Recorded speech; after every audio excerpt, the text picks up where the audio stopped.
ನ್ಯೂಸ್ಗೆ ಸ್ವಾಗತ. ನಾನು ಅಖಿಲೇಶ್ ದಬೇಕಟ್ಟೆ. ರೇಣುಕಾಸ್ವಾಮಿ ಕೊಲೆ ಆರೋಪದಲ್ಲಿ ದರ್ಶನ್ ಬಂಧನವಾಗಿ 3 ತಿಂಗಳಾಗ್ತಾ ಇದೆ. ಜೈಲು ಸೇರಿದ ನಂತರ 15 ಕೆಜಿ ತೂಕವನ್ನ ಕಳೆದುಕೊಂಡಿದ್ದಾರೆ. ರೇಣುಕಾಸ್ವಾಮಿ ಕೊಲೆ ಪ್ರಕರಣದಲ್ಲಿ ನಟ ದರ್ಶನ್ ಅನ್ನ ಜೂನ್ 11ರಂದು ಬಂಧಿಸಲಾಗಿತ್ತು. 14 ದಿನಗಳ ವಿಚಾರಣೆ ನಡೆಸಿ ನ್ಯಾಯಾಂಗ ಬಂಧನಕ್ಕೆ ಒಪ್ಪಿಸಲಾಗಿತ್ತು. ಜೈಲಿನ ಊಟ ಏಕಾಂಗಿತನದಿಂದ ದೇಹದ ತೂಕ ಕಳೆದುಕೊಂಡಿದ್ದಾರೆ. ಜೈಲಿಗೆ ಹೋಗುವ ಮುಂಚೆ ಇದ್ದ ತೂಕಕ್ಕಿಂತಲೂ ಸುಮಾರು 15 ಕೆಜಿ ತೂಕವನ್ನ ನಟ ದರ್ಶನ್ ಕಳೆದುಕೊಂಡಿದ್ದಾರೆ.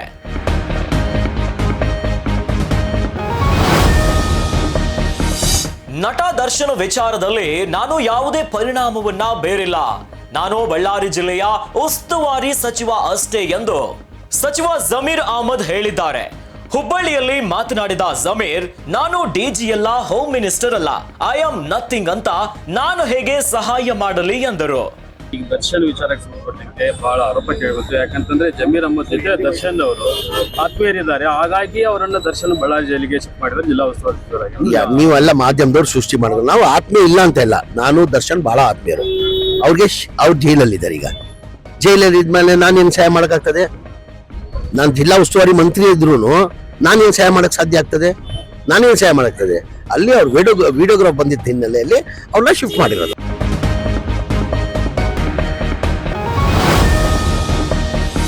ಗುಣಾಕಾರ ಭಾಗಾಕಾರ ಮಾಡಿ ಮಧ್ಯಂತರ ವರದಿಯನ್ನ ನೀಡಿದ್ದಾರೆ. ನಾನು ಯಾವುದೇ ತಪ್ಪನ್ನ ಮಾಡಿಲ್ಲ. ಆರೋಗ್ಯ ಸಚಿವನಾಗಿ ಕೋವಿಡ್ ವೇಳೆ ಪ್ರಾಮಾಣಿಕ ಕೆಲಸ ಮಾಡಿದ್ದೇನೆ ಎಂದು ಬಿಜೆಪಿ ಸಂಸದ ಡಾಕ್ಟರ್ ಕೆ ಸುಧಾಕರ್ ಹೇಳಿದ್ದಾರೆ.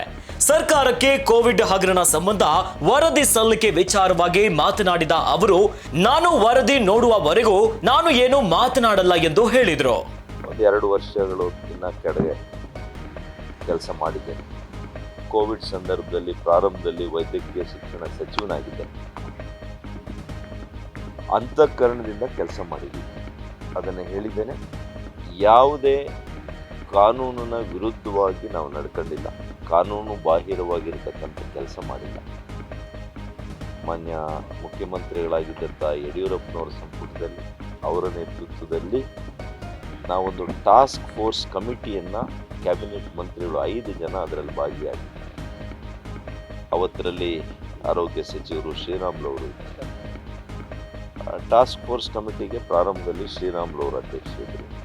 ತದನಂತರ ಡಾಕ್ಟರ್ ಅಶ್ವಥ್ ನಾರಾಯಣ. ಹೀಗೆ ಯಾವುದೇ ಒಂದು ತೀರ್ಮಾನ ಅದು ಮುಖ್ಯ ಕಾರ್ಯದರ್ಶಿಗಳ ನೇತೃತ್ವದ ಹಿರಿಯ ಅಧಿಕಾರಿಗಳ ತಂಡ ಒಂದು ಕಡೆ, ಮುಖ್ಯಮಂತ್ರಿಗಳ ನೇತೃತ್ವದ ತಂಡಗಳು ಒಂದು ಕಡೆ, ಈ ರೀತಿಯಲ್ಲಿ ಕ್ರಮಬದ್ಧವಾಗಿ ನಿಯಮಬದ್ಧವಾಗಿ ಈ ರಾಜ್ಯದ ಜನರ ಪ್ರಾಣವನ್ನು ಉಳಿಸುವಂಥ ಪ್ರಾಮಾಣಿಕ ಪ್ರಯತ್ನ ಸಮರೋಪಾದಿಯಲ್ಲಿ.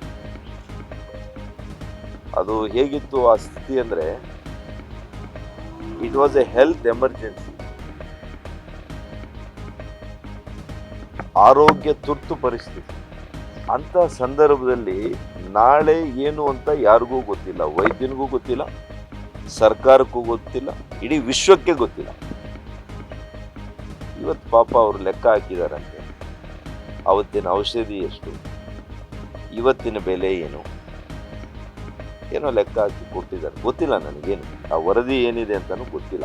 ಹಾಗಾಗಿ ಮಧ್ಯಂತರ ವರದಿಯನ್ನ ನಾನು ನೋಡೋವರೆಗೂ ಕೂಡ ಇವತ್ತು ಮಾತನಾಡೋದು ಸರಿಯಲ್ಲ ಅಂತ ನನ್ನ ಭಾವನೆ. ತಾವು ಯಾರಾದರೂ ಮಧ್ಯಂತರ ವರದಿ ಓದಿದ್ರೆ ತಾವು ಕೇಳಿ. ನಾನು ಊಹಾಪೋಹಗಳಿಗೆ ನಾನು ಉತ್ತರ ಕೊಡಲ್ಲ.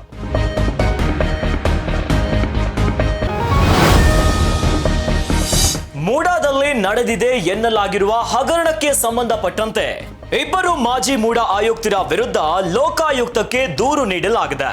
ಮಾಜಿ ಮೂಡಾ ಆಯುಕ್ತರಾದ ನಟೇಶ್ ದಿನೇಶ್ ಕುಮಾರ್ ಅವರ ವಿರುದ್ಧ ಕೃಷ್ಣರಾಜ ಕ್ಷೇತ್ರದ ಬಿಜೆಪಿ ಶಾಸಕ ಶ್ರೀವತ್ಸ ಲೋಕಾಯುಕ್ತಕ್ಕೆ ದೂರನ್ನ ನೀಡಿದ್ದಾರೆ. ಮಾಜಿ ಮೂಡಾ ಆಯುಕ್ತರಾದ ನಟೇಶ್ ಮತ್ತು ದಿನೇಶ್ ಕುಮಾರ್ ಅಕ್ರಮದಲ್ಲಿ ಭಾಗಿಯಾಗಿದ್ದಾರೆ. ಕೂಡಲೇ ಅಧಿಕಾರಿಗಳ ವಿರುದ್ಧ ಕ್ರಿಮಿನಲ್ ಕೇಸ್ ದಾಖಲಿಸಿ ಅವರನ್ನ ಬಂಧಿಸಬೇಕೆಂದು ದೂರಿನಲ್ಲಿ ಉಲ್ಲೇಖಿಸಿದ್ದಾರೆ.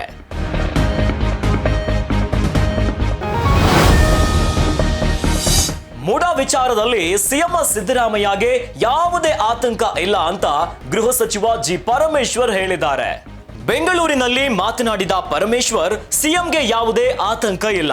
ಅವರು ಮೂಡ ವಿಚಾರದಲ್ಲಿ ಸ್ಪಷ್ಟವಾಗಿದ್ದಾರೆ. ಅವರ ತಪ್ಪು ಏನೂ ಇಲ್ಲ. ಅಧಿಕಾರ ದುರುಪಯೋಗ ಮಾಡಿಕೊಂಡಿಲ್ಲ ಅನ್ನೋದು ಅವರ ತಲೆಯಲ್ಲೇ ಇಲ್ಲ. ಅದನ್ನೇ ಅವರು ಎಲ್ಲರಿಗೂ ಹೇಳ್ತಿದ್ದಾರೆ ಅಂತ ಹೇಳಿದ್ರು.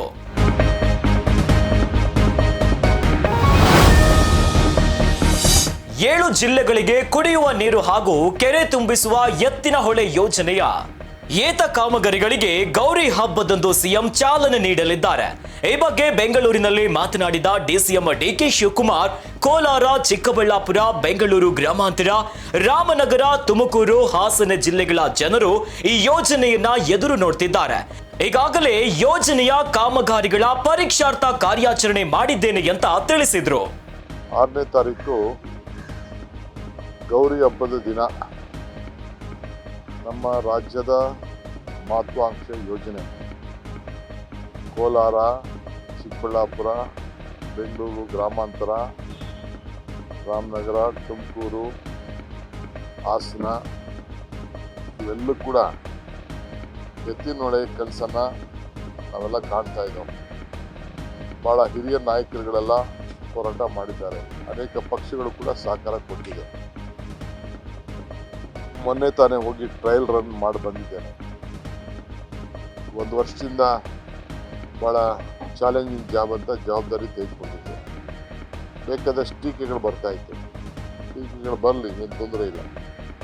ಸೊ ಅದಕ್ಕೆ ಇವತ್ತು ಆ ನೀರನ್ನು ಹೊರಗಡೆ ತಂದು ಈಗಾಗಲೇ ನಾವು ಚಾನಲ್ಗಳಿಗೆಲ್ಲ ಬಿಡ್ತಾ ಇದ್ದೇವೆ.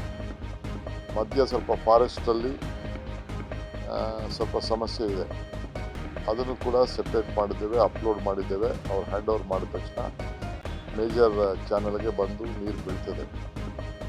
ಈಗ ಸದ್ಯ ವಾಣಿ ವಿಲಾಸು ಎಲ್ಲ ಕೂಡ ನೀರು ಹೊರಗಡೆ ಹೋಗ್ತಾ ಇದೆ. 7 ವೇರ್ ಕೂಡ ಪಂಪ್ಗಳು ಕೂಡ ಈಗ ಚಾಲನೆಯಲ್ಲಿದೆ.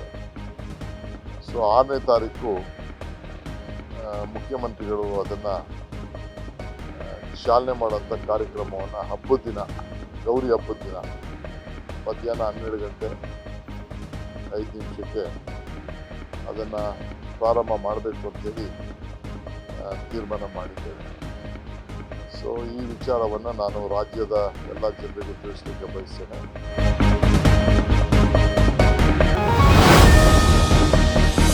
ರಾಜ್ಯದಲ್ಲಿ 10,97,621 ಅಕ್ರಮ ಬಿಪಿಎಲ್ ಕಾರ್ಡ್ ಪತ್ತೆಯಾಗಿದೆ. ಈ ಪೈಕಿ 98,431 ಮಂದಿ ಟ್ಯಾಕ್ಸ್ ಅನ್ನ ಕಟ್ಟುವವರು. 10,04,716 ಮಂದಿ 1.20 ಲಕ್ಷ ರೂಪಾಯಿಗೂ ಅಧಿಕ ಆದಾಯವನ್ನ ಹೊಂದಿದವರು. 4,036 ಮಂದಿ ಸರ್ಕಾರಿ ನೌಕರಿಯಲ್ಲಿರುವುದು ಇಲಾಖೆಯ ದಾಖಲೆಯಲ್ಲಿದೆ. ಸರ್ಕಾರಕ್ಕೆ ಪರೋಕ್ಷವಾಗಿ ಮೋಸ ಮಾಡಿದವರನ್ನ ಪತ್ತೆ ಹಚ್ಚಿ ಅಂತವರಿಗೆ ದಂಡ ವಿಧಿಸಲು ರಾಜ್ಯ ಸರ್ಕಾರ ತೀರ್ಮಾನಿಸಿದೆ ಎನ್ನಲಾಗಿದೆ.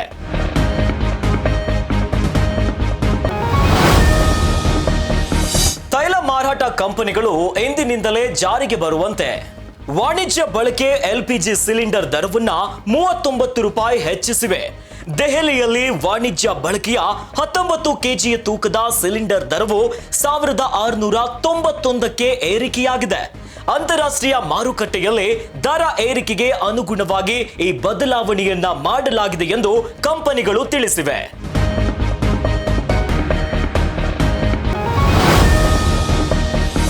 Real star Upendra, hattrick hero Shivanna, Duniya Vijay, action queen Malashri ಒಟ್ಟಿಗೆ ಪಯಣವನ್ನ ಬೆಳೆಸಿದ್ದಾರೆ.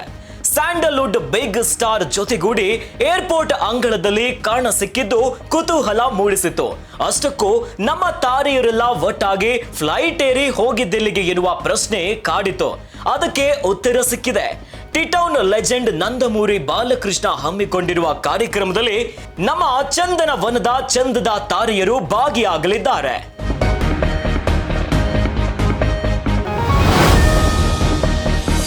ಯಂಗ್ ಟೈಗರ್ ಜೂನಿಯರ್ NTR ನಿನ್ನೆ ಕುಟುಂಬ ಸಮೇತ ಉಡುಪಿಗೆ ಬಂದಿಳಿದಿದ್ದು divine star Rishab Shetty welcome ಮಾಡಿಕೊಂಡಿದ್ದು ನಿಮಗೆ ತಿಳಿದೇ ಇದೆ. ಇಬ್ಬರು ಜೊತೆಯಾಗಿ ಭಗವಾನ್ ಶ್ರೀ ಕೃಷ್ಣನ ದರ್ಶನವನ್ನ ಮಾಡಿದ್ರು. ಪುತ್ತಿಗೆ ಮಠಕ್ಕೆ ಭೇಟಿ ಕೊಟ್ಟು ಸನ್ನಿಧಿಯಲ್ಲಿ ಪ್ರಸಾದವನ್ನ ಸೇವಿಸಿದರು. ಈ ವೇಳೆ ರಿಷಬ್ ತಾರಕ್ ಜೊತೆ ಕೆಜಿಎಫ್ ಕ್ಯಾಪ್ಟನ್ ಪ್ರಶಾಂತ್ ನೀಲ್ ಕೂಡ ಹಾಜರಿದ್ದರು.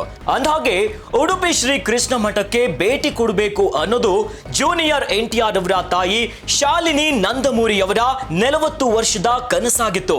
ಕೊನೆಗೂ ತಾರಕ್ ಅಮ್ಮನ ಕನಸನ್ನ ಈಡೇರಿಸಿದರು. ಇವಿಷ್ಟು ಈ ಹೊತ್ತಿನ ಟಾಪ್ 10 ನ್ಯೂಸ್. ಇನ್ನಷ್ಟು ಸುದ್ದಿಗಳಿಗಾಗಿ ನೋಡ್ತಾ ಇರಿ ಗ್ಯಾರಂಟಿ ನ್ಯೂಸ್.